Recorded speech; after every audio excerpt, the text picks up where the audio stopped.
Welcome back, everybody, to another episode of the Construction Corner podcast. Today, unfortunately, Dylan's a little bit under the weather. Normally, we would reschedule, but we have a super special guest with us today. So we're going to go just me and our guest, Kristi Gibbs.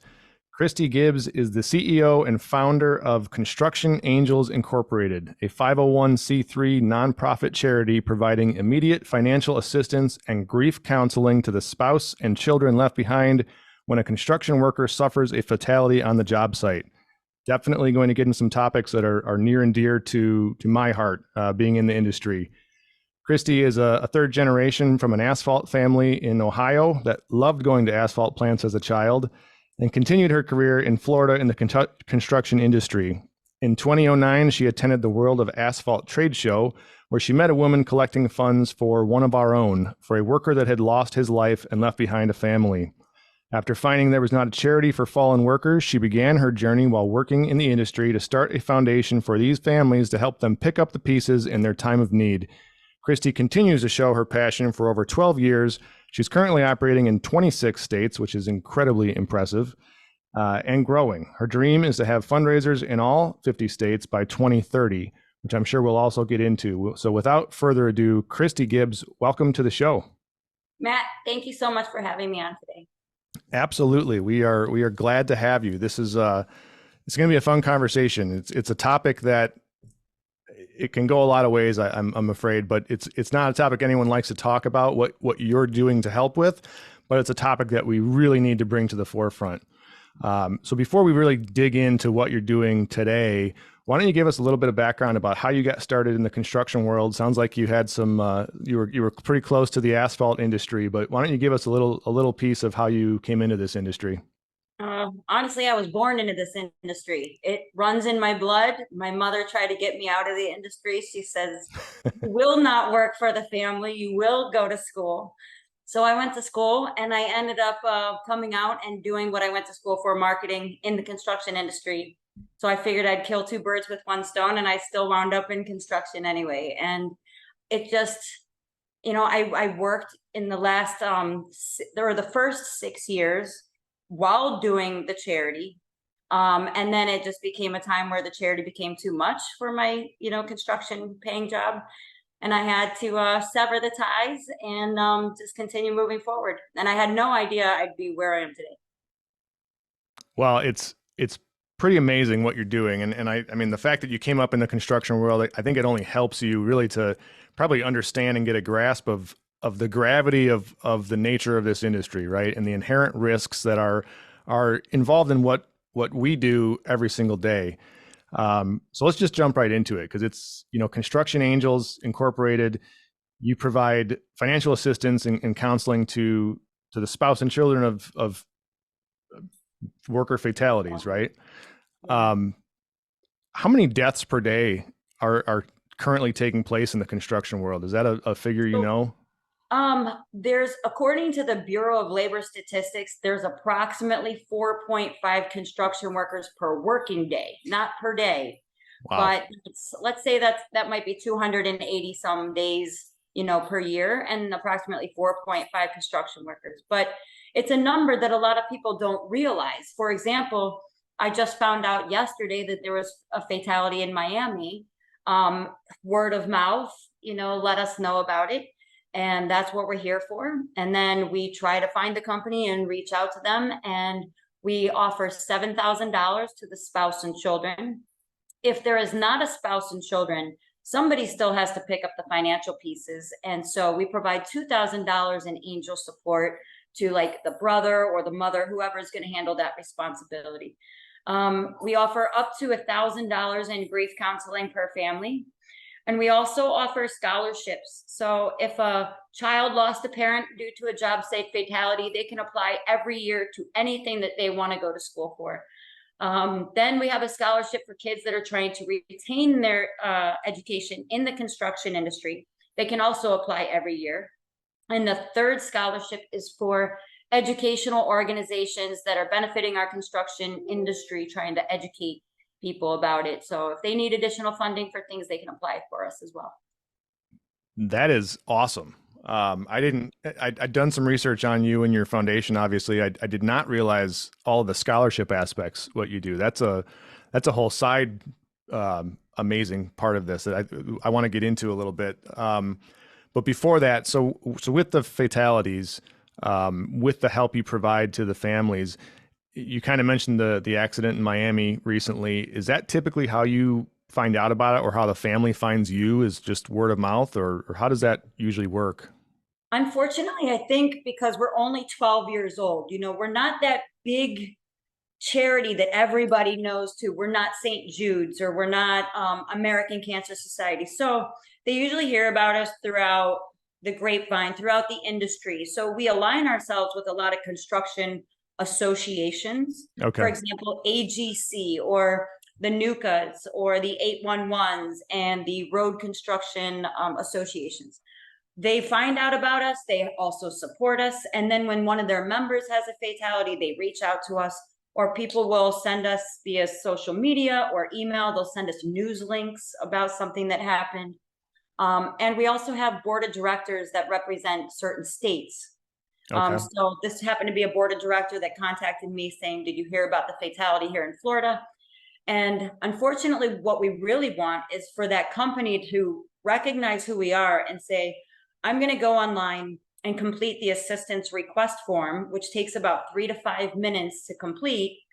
And once we have that, we send it to the committee, they approve it, and then we forward it on, and then we cut them a check. Or if it's somewhere we're local, we can actually go to them and hand them a check, take care of it that way. But we always reach out to them, offer grief counseling. They might not be in that time of frame at that moment. Their Sure. first week is really their hell week, you know? I can imagine. Yeah. So, and then we also let them know about scholarships and try to keep them in the loop with any upcoming information about, you know, apply for our scholarships or whatnot. So, Okay. Amazing. Um, so how do you raise the funds that you're giving away? Is it all fundraiser based, I assume? so most of it is fundraiser based. And now you're getting into the fun stuff about what we do, the lighter topic of the conversation. We have a lot of outdoor events since COVID, golf tournaments, clay shoots, 5Ks. We recently had our first fundraiser in Colorado where we did a 5K cornhole and kickball tournament, and it was really successful. I was Nice. surprised. Yeah, so we've done that. Nuka of Las Vegas is doing a backhoe rodeo in October. So there's been, some different things that are coming at us. Gilbane does a fishing tournament for us in South Florida. We're talking to other states about doing other different types of events and just, expanding into other states in 2024. So fundraisers is our main way to fundraise, but then we have an easier way, which is 100% to whatever state or national, and that's our state sponsorships or our national sponsorships. So if somebody wants to go to our website in the top right-hand corner, they can go to national sponsorships, and in every email blast that we send out, their logo goes out on it. They're on our website. We recognize them. They can come out to any of our events and participate. Same thing with state sponsorships. So we really encourage that, especially for people that might not be able to come out to events or don't want to host their own event. It's just an easy way to donate to families in their state. Well, that's certainly a great option, and we'll put everything in the show notes, and we'll help kind of blast this around also. Um, so 26 states. Speaking from experience, my wife and I run a nonprofit, unrelated to this, but I know how difficult it is to put on a golf outing in our own backyard. Talk about how to organize these events, the outings, the clay shoots, everything in 26 states from South Florida, where you're based. Do you travel to all of these? I travel to some of them, and we have board of directors. For example, we just had a California golf tournament on Monday, and I'm here in sunny South Florida. So I did not go to that one this year. I've been the last 2 years. We just had our Colorado one last Wednesday, and I was not there. Okay. I am going to Iowa. Iowa's having their first golf tournament. And so what we try to do is we try to find a host. So let's take Iowa, for example. This one's really exciting. Cementech is an international cement manufacturing company, and they participated in our first national fundraiser in Las Vegas, and they happened to win one of the courses of the tournament. And they donated the money back and said, we want to have our own golf tournament. So they're the host. They're doing all the inviting in Iowa. And wouldn't you know, they were talking with Master Builders of Iowa, which is AGC on the vertical construction side. And they said, you know, we want to be a part of this too. So now we're having a morning flight and an afternoon flight, which will be the first time we've ever done that. It's almost sold out. That's on September 11th. We've raised an incredible amount of money. I'm so happy, so surprised. So I'm leaving on Monday, coming back on Thursday. Jennifer, who handles our accounting, also puts on these elite events with me, and she's flying out there with me. And now we have a new hire, another Jennifer, we call her JB, and she handles all the spreadsheets, all the background, all the registration. So it's really a team effort. And we're always looking for volunteers and people that are looking to do something. Well, that's incredible. We have some listeners actually in Iowa, so I'll poke them after we hang up here today and make sure they're taking part in that. 2 flights, that's a huge outing. That's really big. Yes, it is. And it's almost sold out, and we are so excited. But if you do want to register, you can go to our website at constructionangels.us under events, find Iowa. And I think the morning registration is closed, but feel free to come out or participate or sponsor something. Perfect. All right. I promise we're going to get back into the meat and potatoes of our conversation. But again, since I'm kind of close to the nonprofit world, let's touch on that just a bit. How was the process of starting your 501c3? Was it a breeze? Was it kind of a pain in the ass, or something in between? You know, I really wish there was a booklet on this. As you know, it just didn't come. It's like, you know, when you have kids, there's no booklet on it. So somebody should really make a booklet on it. But I started out with this idea from World of Asphalt that I already thought was a charity. So I had no intention of starting a charity.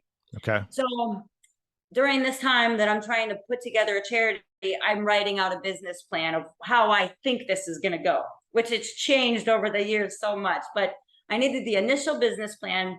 And then I went to the tax form, which is all the boxes that you need to check off. That's what I should have done first. And that's how I should have written my business plan. So anyway, that's what I would suggest to anybody trying to start one is, you know, find out what is required of a 501c3, print that out, and follow all the directions of filing a 501c3 and what's required, and have an actual mission.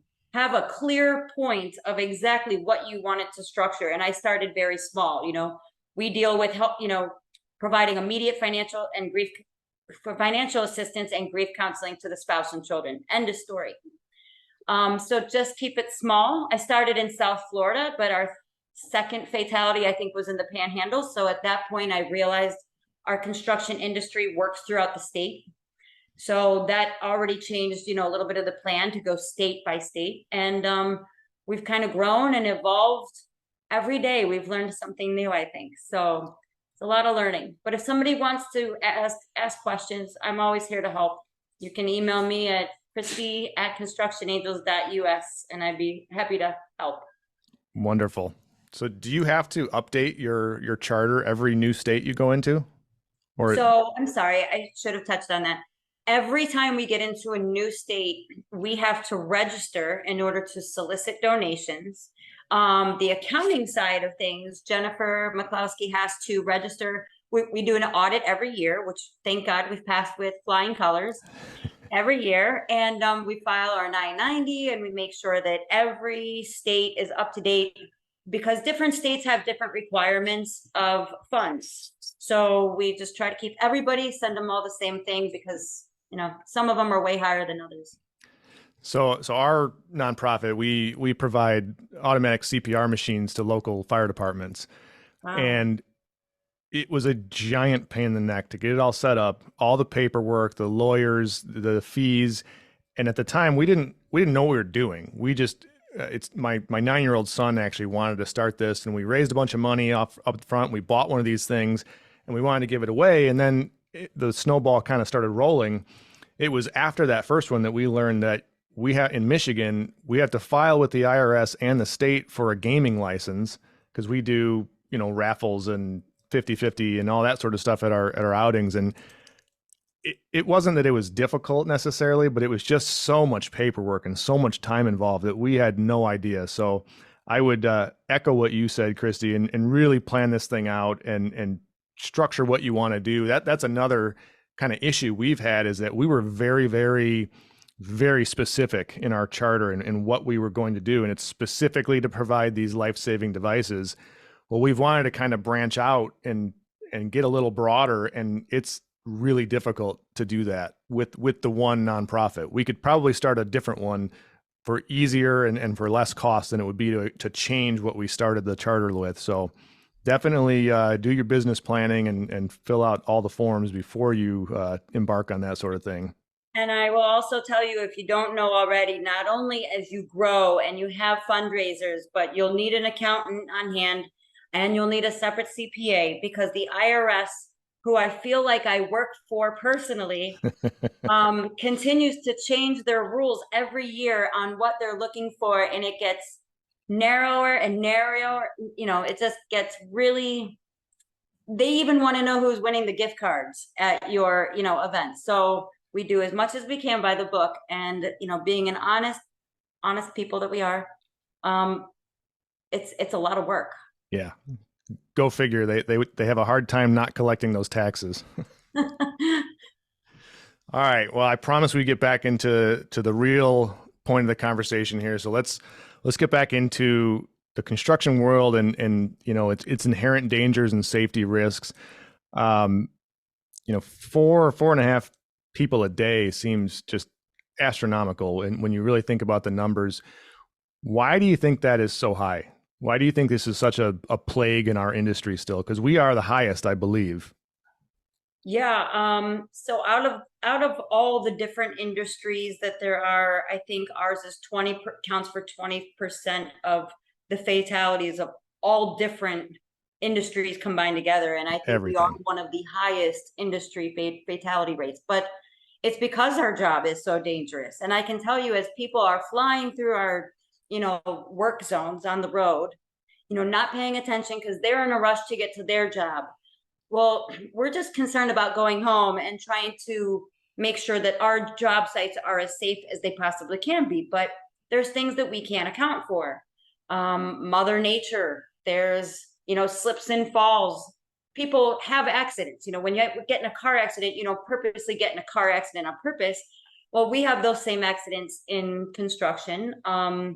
We also have things like drunk drivers and texting and driving and unsafe proper wearing of your personal protection equipment, and just having the right equipment. But we do a lot of, we invest a lot of time as an industry in safety training. And I can tell you that a lot of the different families that we've helped out, some of them were preventable. There's a lot of them that we've helped out that were not preventable. We've helped out workers that were struck by lightning. I mean, workers that were on a roof struck by lightning, helped out workers that were picked up by a tornado and thrown down. Like a bridge just collapses. I mean, things that, you wouldn't typically find that you're personally at fault for doing. But I can tell you that one thing we do talk about all the time is cutting corners at work.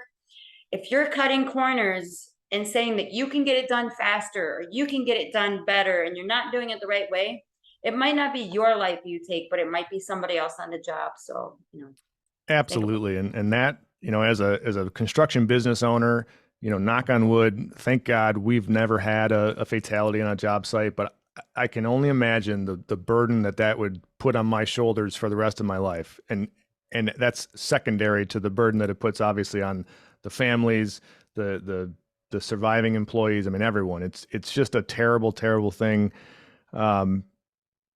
To kind of go back, you started talking about, work zone construction, road construction, and obviously you, from an asphalt side of this, you're probably more used to the horizontal construction where we build buildings. So it's a little bit different risks involved. But do you know by chance what the leading accidental cause of death is for the industry at a whole? At a whole, no. I know slips and falls, electrocutions, I think they call it run over or trapped, where it's actually like from an Yeah. automobile or from some type of equipment. I know that there's four hazards, but I can't piece out which ones are indifferent. Like we've had crane collapses, we've had concrete collapses, we've had equipment backing over people is a big one. Um, geez, I can't name all of them, Okay. but I can tell you that it's a dangerous industry. It's a fun industry. It's a well-paying industry. And you can come right out of high school and learn your way up. And you don't have this, 60,000 plus, student loan, not deterring people from going to school or getting an education. But, if you want to come right out and provide for your family and have a family at a young age, or, not have that debt and make a great living or own your own company one day, this is how a lot of us get started. Is we were born and raised into it, or we worked with our friends who were in it. I mean, everybody knows somebody who's they're either related to or friends with in construction. Without a doubt, that's how I got started. I had a buddy who was a carpenter on a residential crew, and he brought me on board. And I've been involved in the industry in some way ever since. And I think to your point, yeah, we talk a ton on the show about getting kids involved in the trades, making the trades cool again, promoting the blue collar culture. There's a huge available benefit to people. And I don't mean this conversation that you and I are having today to be scary or to ward people off. I think it's as much the responsibility, though, of the employee as it is the employer. Granted, as the employer, as a business owner, we have different responsibilities for keeping our job sites safe. But at the end of the day, we all need to make sure that we all go home. And as long as you're doing that and you're being safe, you're being proactive, and you're doing everything you're supposed to, it's really not that dangerous of a place to be as long as you're doing those things, right? Right. There's toolbox meetings you could have for your companies. There's safety trainings. There's, excuse me, OSHA trainings. I know my family has one big one every year, like before they start their season, they have a big safety training one. They also turned it into a mini fundraiser for us. But every company I think does that. The company I used to work at, which did all different types of trades, had a toolbox meeting every Monday morning at 6 a.m. It's just important, and I know that we do that in the industry. If you're not doing that, it's definitely something you need to incorporate. There's plenty of materials out there you can either get from a local association or another company, and even our competitors are very friendly. So if you don't have something, go get it from your competitor. Yes, and I mean, there's so many free resources for that, for toolbox talks. Our guys do them weekly. I don't remember what day they're on, but that's a requirement of ours. But part of that too, and I'm glad you brought that up. I assume you work with both residential and commercial, regardless. So, All construction trades. so I started in residential as a young kid, at 18 years old, and I was hell bent and stupid and didn't need anybody's rules. And back then, anyways, I mean, the safety word in residential construction didn't exist. We used to do stupid things, right? I've watched friends fall from roofs. I've fallen and caught myself. I've seen accidents happen all over the place. When I got then introduced into the commercial world, it was really kind of eye-opening, the lack of safety focus that I came from. Because in the commercial side, OSHA cares a lot more about the commercial guys because they're bigger, they're easier targets, but they're also bigger employers too. There's more people involved, there's more life involved. So on the commercial side, it's always been, in my mind anyways, a much more focus on the safety side of things than residential. Do you see more accidents on the residential side, or do you not constitute between the two? So I think we don't have that many. Okay, I can't say that. So maybe not many residential home builders know about our charity, but the general contractors know about us more so. But the people that know the most about us is the road construction industry. I don't know why. It could have been, I don't know why. But either way, we're here for all trades. When those two workers were doing a roof repair, that was a residential home and they were struck by lightning. but I want everybody to know about us. Matter of fact, we just made jar openers so we could get our name into the homes, so that the wives and the children say, what's Construction Angels? Because it seems like the only people that really know about us are the companies that are participating at our fundraisers, that are having fun at the events, and they're not going home and having that serious conversation with their wife and kids that, hey, honey, listen, I know I work in a very dangerous industry, but I want to make sure that our family is taken care of should the inevitable happen to me one day, the unthinkable. And I'd like to make sure that my family is set up, and I have my living will in place, and I have a life insurance policy, or think real. Some companies do have a death benefit. Some companies have 401ks. Some companies who are maybe an owner, we helped out an owner of a concrete company that did not self-insure himself, and he was the one that was killed. Yeah. So, we don't think about a lot of things sometimes, but we have to think about it in our industry. I have a living will and I don't even have kids. So, you know, Well, it's all about proper planning, right? I mean, it's planning your day, planning your tasks, planning your job sites, and safety falls into that in a very big way. And it's an unfortunate thing that we have to deal with. And I'm not speaking for you, but I'm guessing that much like most people in this industry, we would love it if you didn't have a job doing what you do, right? I've heard that so many times. Matter of fact, I worked at a concrete cutting company for years. And they said, you know what? We hope that we never have to call you because it means they made a mistake. Yeah. Well, so now I hear it that they hope they never have to call me because they don't want to call me for a fatality. And I understand it. I don't know why nobody wants to call me, but I think I'm a likable person. But I get it. I understand. I wish you guys would all put me out of business, but I think we do know that there's always going to be a need for this because it's not always going to be a worker's fault. We can, like I said, we align ourselves as a charity along with all those other associations that have those training abilities. They have those training conferences, the safety conferences and awards, because they have the money and the members to put that on. And then, they come out and benefit us. But I definitely think it's important and that we preach safety every day, that we talk about it, that we pay attention to what we're doing. You have your subcontractor meetings and you go to those and you qualify yourself for each of the job sites when you have to. You get your hard hat stickers or whatever you need to. Yeah, it's, all in jest. We don't want to put you out of business, but it's something that we all need to work towards as an industry, as everyone involved together, from the owners to the day laborers, to the consultants and the charities. It's up to all of us to make sure that everybody's going home. And yeah, to your point, accidents happen. They're going to happen. If that unfortunate accident does happen, how do people get a hold of you, Kristi? An easy way, if you don't have time, just remember, contact@constructionangels.us.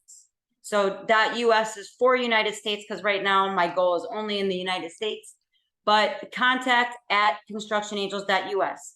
Otherwise, you can go to our website at constructionangels.us, find out more about us, go to the About Us, go to media page, find out, watch some of the podcasts or videos that we've done at ConExpo. Look at our events, maybe find out that there's a state you're going to be in, or maybe your company has multiple locations in multiple states. Please feel free to register for those events. We're already planning for one event in October of 2024. We have May already packed for 2024 wow. events. So we have plenty of things to do that anybody can get involved with. We're always looking for gift certificates or raffle prizes or volunteers, as I mentioned. If you don't want to get involved, but you just want more information or you'd like to make a one-time donation, we have a donate tab. You can make a one-time donation, either name the location, the state you want it to go to, or we'll just consider it a national donation. And so far, we've been able to help out quite a few families in other states that we don't have fundraisers because of our national fund. That's very interesting also. So you got it there, guys. Constructionangels.us, right? Yes, .us. Okay. Kristi, I really appreciate you coming on the show. It was a good conversation, and I think it's, like I said, it's a topic that is crucially important these days. Any last words you want to add before we part ways here? I just want to say thank you so much. I really appreciate being on the show. Thanks to all your listeners. And if you want Construction Angels to come to your state, reach out to us. I look forward to hearing from you. Excellent. We will push this around. We'll put all your links in the show notes, and we'll help get some more donations and hopefully events coming our way soon too. Thank you, Matt. Thank you. Kristi, thank you very much. We'll talk soon.